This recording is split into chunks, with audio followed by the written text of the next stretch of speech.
నమస్తే అన్న, అందరికీ నమస్కారం. ఇరాన్ మరియు ఇజ్రాయిల్ మధ్య యుద్ధం జరిగిన విషయం అందరికీ తెలిసిందే. అలాగే ప్రస్తుతం మనం చూసుకుంటే ఈ యొక్క యుద్ధం జరుగుతూ ఉన్నప్పుడు చాలామంది భారతీయులు తమ యొక్క అభిప్రాయాలను సోషల్ మీడియా వేదికగా అయితే తెలియజేయడం జరిగింది. ఎలాగైనా సరే కానీ మేము వెళ్ళేంత వరకు ఈ యుద్ధం ఆగిపోవాలని చెప్పేసి, అలాగే చాలామంది భారతీయులు కువైట్ మరియు గల్ఫ్ దేశాలలో చిక్కుకున్నారు. ఇటువంటి సమయంలో మనం చూసుకుంటే చాలామంది భారతీయులకు ఇండియా విలువ తెలిసి వచ్చిందని చెప్పేసి చాలామంది అయితే సోషల్ మీడియా వేదికగా అయితే పోస్టులు పెట్టడం జరిగింది.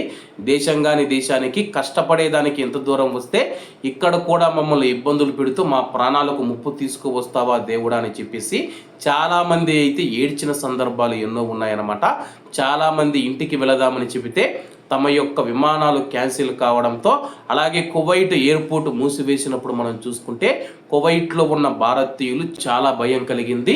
ఒకవేళ ఇరాన్ కానీ కువైట్ పైన దాడి చేస్తే మా పరిస్థితి ఏమిటి?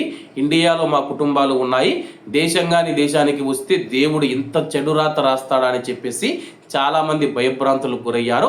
అలాగే మరికొంతమంది మనం చూసుకుంటే నేను కామెంట్ల రూపంలో అయితే చదవడం జరిగింది.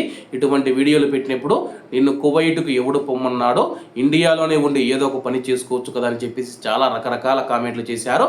మరికొంతమంది ఇప్పుడు మీకు ఇండియా విలువ తెలిసి వస్తుందా, ఇప్పుడు బాగా అయ్యిందా, దేశానికి వెళ్ళి పరాయి పానలలో మీరు బానిసత్వం చేస్తూ ఉన్నారని చెప్పేసి రకరకాల కామెంట్లు అయితే వచ్చాయన్నమాట.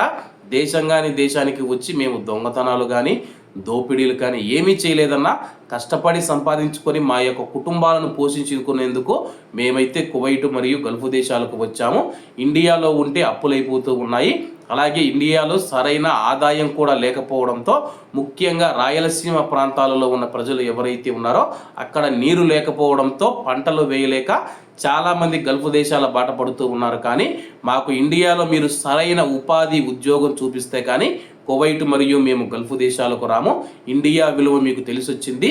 ఇప్పుడు మీకు దాడులు జరిగితే కానీ మిమ్మల్ని తీసుకురావాలంటే మా డబ్బే ఖర్చు పెట్టాలని చెప్పేసి రకరకాలైతే మాటలైతే మాట్లాడారు. ఇవన్నీ ఒకసారి గుర్తుంచుకోండి.